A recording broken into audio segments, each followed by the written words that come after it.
તો નામ પરથી જ આપણને ખબર પડી જાય કે આ પાઠમાંથી શું પૂછાશે? પત્ર લેખન. શું પૂછાય? પત્ર લેખન. પત્ર લેખન તમે બધાને આપણે શીખવાડેલું છે, બરાબર?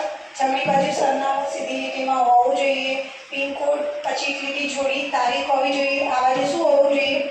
સંબોધન, બરાબર? પ્રિય, વાલા, આદરણીય, પછી જે નામ હોય. સૌપ્રથમ બે પંક્તિ આપણે શેમાં લખીશું? સમાચાર. કુશળ મંગળ એ બધા સમાચાર લખીશું. પછી બીજા ફકરામાં શું લખીશું? જે વિષય વસ્તુ હોય પત્ર વિશે, જેના વિશે આપણે પત્ર લખવા. ત્રીજી લીટીમાં શું લખીશું? છેલ્લે કે દાદા દાદીને પ્રણામ કહેજો, નાની બેનને પ્રેમ, બરાબર? તો એ છેલ્લી બે લીટીને કરી અને પછી આપણે જે સરનામું હોય એટલે સેપરેટ એના નીચે આપણે લિખિતન કરી અને લખી દઈશું. તો પત્ર સીધો લખવાનો પૂછાય, બરાબર? કે તમારા પ્રવાસની પપ્પાને પ્રવાસની મંજૂરી માંગતો પત્ર લખો, બરાબર? એમ સીધું પૂછાય.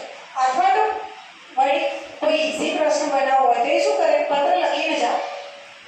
પત્ર લખેલો હશે પણ પત્રમાં બધું આડાઅવળું હોય, લિખિતન ઉપર લખ્યું હોય, સંબોધન નીચે હોય, બરાબર? તો વાક્યના ગોઠવતા આવડશે? આવડે ને? તો ભાઈ એ તો બહુ મજા આવે. અંદર આપેલું જો સરનામું ખબર હોય કે કઈ રીતે ગોઠવવાનું, સંબોધન ક્યાં આવે, લિખિતન ક્યાં, બસ તો એ રીતે પણ પૂછાઈ શકે. જો કે એવું અંગ્રેજીમાં પૂછાય પણ ગુજરાતીમાં પણ પૂછાઈ શકે. જો આ પાઠના કોઈ લેખક નથી, સંકલિત છે. સંકલિત એ કોઈ લેખકનું નામ નથી. સંકલિત એટલે શું? સાહિત્ય ભેગું કરેલું હોય અને એમાંથી એકઠું કરી અને લખવામાં આવેલું છે. એટલે આના કોઈ લેખક નથી, પણ જોડકામાં સામે સંકલિત લખેલું હશે એટલે સમજી લેવાનું કે દાદાજીનો પત્ર તો સંકલિત. એનો પ્રકાર તો તમને જોઈને જ ખબર પડે. પત્ર કયો પ્રકાર છે? પત્ર, બરાબર? નામથી જ ખબર પડે. તો પત્ર પૂછાઈ શકે છે. પત્ર વાંચી લેવાનો. આના અંદર ચલો ફટાફટ શબ્દાર્થ, મોસ્ટ આઈએમપી શબ્દ સમૂહ, મોસ્ટ આઈએમપી વાતચીત, મોસ્ટ આઈએમપી આ તો ત્રણ કરી જ દેવાનું. ગમે તે રીતે પૂછાય આપણને, બરાબર? હા, પાઠને આધારે સાચું ખોટું ખાસ મોસ્ટ આઈએમપી પૂછાઈ શકે. આના સિવાય બીજા વાક્યો જાતે બનાવીને પણ પૂછાઈ શકે. બેઠું ના આવે તો કંઈ નહીં. ચલો શબ્દનો અર્થ વાંચો એ ઉદાહરણ મુજબ નવું વાક્ય બનાવો. તો આ તો બહુ ઈઝી કહેવાય. શબ્દ આપેલો, અર્થ આપેલો, વાક્ય આપેલું, તમારે ફક્ત શું કરવાનું? એને સમજી વિચારી અને નવું વાક્ય બનાવવાનું છે. તો પૂછાય જ આઈએમપી. હવે આમાં એ રીતે પૂછાય. આમાં શબ્દનો અર્થ આપેલો, પરીક્ષા ના આપ્યો. પરીક્ષામાં સીધું એમ કીધું હોય કે સવારે ચાલવા જવાથી મન પ્રફુલ્લિત બને છે, પછી પ્રફુલ્લિતના નીચે લીટી કરેલી હોય, પછી નીચે લખેલું હોય કે લીટી કરેલી શબ્દનો અર્થ આપી વાક્ય ફરીથી બનાવો. તો હવે પ્રફુલ્લિતનો અર્થ શું થાય? પ્રફુલ્લિત, આનંદમય, બરાબર? તો તમારે એ શબ્દનો અર્થ લખી અને આ શબ્દનું નવું વાક્ય બનાવવાનું રહેશે. તો સૂચના ધ્યાનથી સાંભળજો એટલે વાંચજો, બરાબર? સૂચના પર ખાસ ધ્યાન આપજો કે શું કહ્યું છે તમને. જોડકા જોડો. હા, સરસ. આ રીતે બનાવો. જુઓ પત્ર આ રીતે પૂછાય, બરાબર?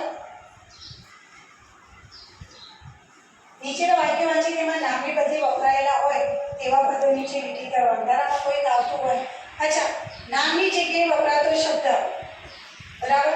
સર્વનામ. તો અહીંયા કોઈનું નામ આપેલું નથી. શું કીધું? એ કોઈ, બરાબર? સર્વનામ. સર્વનામ અને તેના પ્રકાર સીધી રીતે નહીં કીધા, બરાબર? પણ એમ કીધું કે નામની જગ્યાએ વપરાયેલા શબ્દ શોધો, લીટી કરો અને એમ પણ કે લીટી કરી શબ્દ શોધી અને શબ્દનું નવું વાક્ય બનાવો. આવડે કે નહીં નવું વાક્ય બનાવતા? ઓકે. જ્યાં સફાઈ થતી હતી ત્યાં સારું દેખાતું હતું તો સર્વનામ કરે છે. જ્યાં ત્યાં, બરાબર? જે એમણે પોતે ઝાડુ પકડીને સફાઈ કરવા માંડી તો એમણે. મેં જાતે આ વાત કહી હતી. મેં, બરાબર? તો આપણને સર્વનામ ખબર હોવી જોઈએ. બાકીના વાક્ય આપણે જોઈ લઈશું. જો અહીંયા સર્વનામ વિશે ઘણું બધું આપણને આપેલું છે તે વાંચી લઈશું. અને આ મોસ્ટ આઈએમપી છે. આ હશે જ ગ્રામરમાં. વિરોધી શબ્દો આપણે કહેતા હતા કે ભાઈ વિરોધી જગ્યાએ આપતા જ નહીં લખેલા આયા ને અહીંયા દેખાય ને? વાજબી, ગેરવાજબી, લાભ તો ગેરલાભ, જવાબદાર, ગેર જવાબદાર, તો ગેર શબ્દ. હવે અહીંયા જે ગેર શબ્દ મૂકેલો હોય ને, અહીંયા જો એવું પણ પૂછાય કે ગેર શબ્દનો ઉપયોગ કરીને 5 શબ્દો બનાવો. તો આ બધા શબ્દ આપણને ખબર હોવી જોઈએ. બરાબર?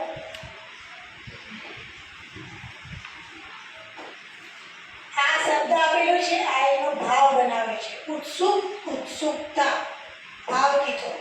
બરાબર? તો અહીંયા એ પ્રમાણે શબ્દો આવી શકે. બરાબર? આપણે એમાં પ્રત્યય જોયો ને, કયો પ્રત્યય લાગ્યો આમાં? તા. માનવમાં શું લાગશે? તા. સજ્જન, સજ્જનતા.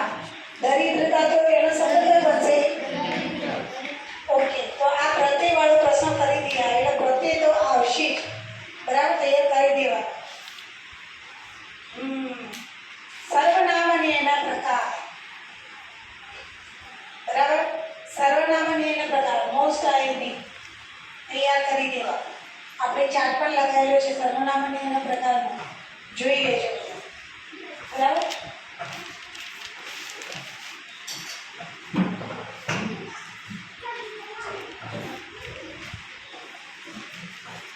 નિષેધ નકારવાચક વાક્યમાં ફેરવો. તો નિષેધ નકારવાચક, નિષેધ અને નકાર બંનેનો અર્થ એક જ થાય.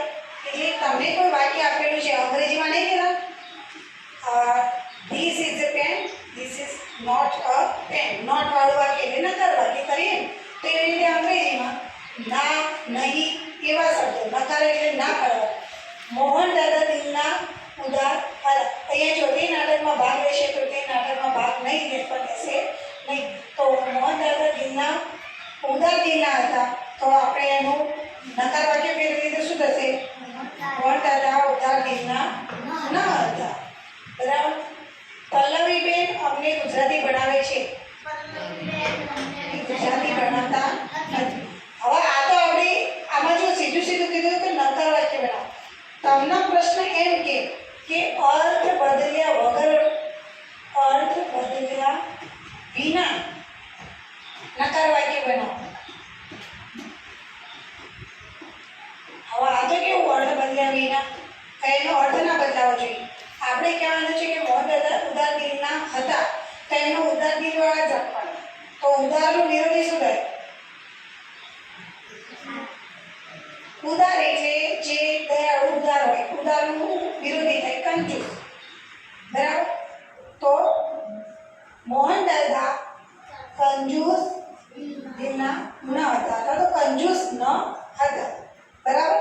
તો અર્થ બદલાનો નહીં. મોહન દાદા ઉદારના ઉદાર જ રહે. વાત ખબર પડી? બરાબર? તો એ રીતે પણ પૂછાઈ શકે. આપણે સૂચના જોવાનું પ્રશ્ન ખાસ શું કીધું? અર્થ બદલાયા વિના કે તો આપણે ધ્યાન રાખીશું, વિરોધી શબ્દ મૂકી અને નકાર વાક્ય બનાવીશું.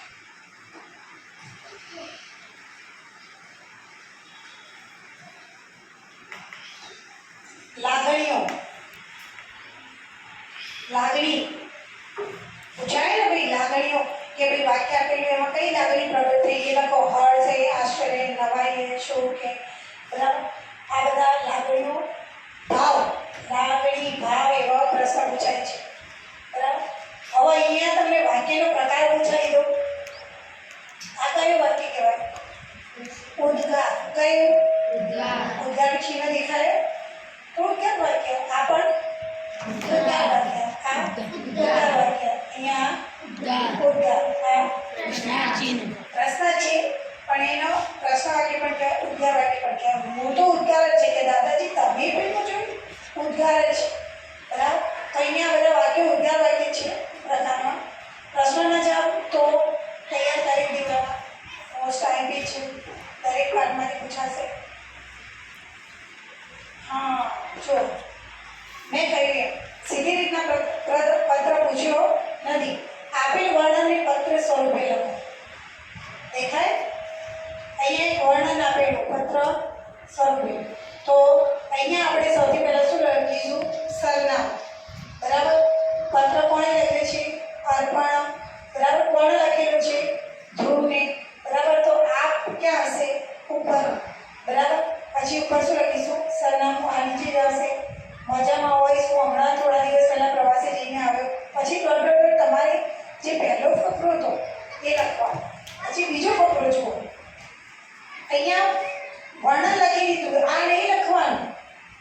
લખવાનું નથી, આના વાંચવાનું અને તમારે સમજવાનું. સીધી રીતે નહીં કીધું કે પ્રવાસ ગયો તો એને શું જોયું એના વિશે પત્ર લખો, સીધી રીતે આપ્યું નથી. આમાં એમ કીધું કે અર્પણ અમદાવાદથી આબુ બસમાં ગયો હતો, આબુમાં 2 દિવસ રોકાયો, આબુ આવીને તેણે આબુ દર્શન બસમાં કરવાનું પસંદ કર્યું, તેણે નક્કી તળાવ જોયું, આ જોયું, તે જોયું, બરાબર. તો અર્પણ તેના મિત્રને એમ કહે કે હું પ્રવાસ ગયો હતો અને એને પ્રવાસમાં શું શું જોયું. વાત ખબર પડે? તો આપણે પત્ર લખીશું, બરાબર, પ્રિય ધ્રુવ આ લખીશું અને પછી અર્પણ કહેશે કે વાલા મિત્ર હું પ્રવાસમાં આબુ ગયો હતો, અમદાવાદથી હું આબુ ગયો હતો. અહીંયા જો અમદાવાદથી આબુ બસમાં ગયો હતો, તો એનો મતલબ એનું એડ્રેસ કઈ ક્યાંનું આવશે? અમદાવાદ. કેનું આવશે? અમદાવાદ. ખબર પડી? એ રીતે આપણે પછી એ બધું લખશે કે મને આ જોયું હતું, આ વસ્તુ જોઈ હતી, બરાબર, એના વિશે વર્ણન કરશે. પછી નીચે લખશે કે છેલ્લી લીટીમાં લખશે કે તારા મમ્મી પપ્પાને મારા પ્રણામ કહેજે, આપણે પણ ઉનાળા વેકેશનમાં આવી રીતે સાથે ક્યાંક ફરવા જઈશું. બસ. ઓકે. પછી બે રીતે આપણે લખીશું. તો મોસ્ટ આઈલી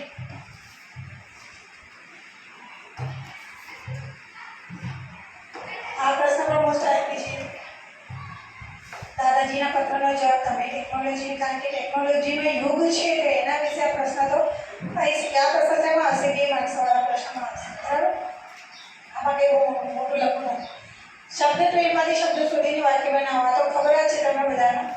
આવું પૂછાય બી નહીં પણ પૂછાય તો આવડે. આમાં જે વધારાના અંદર કચરો થઈ ગયો અક્ષરો, એ અક્ષર બધા કાઢી નાખવાના, સાચું વાક્ય આપણે બનાવીએ, બરાબર.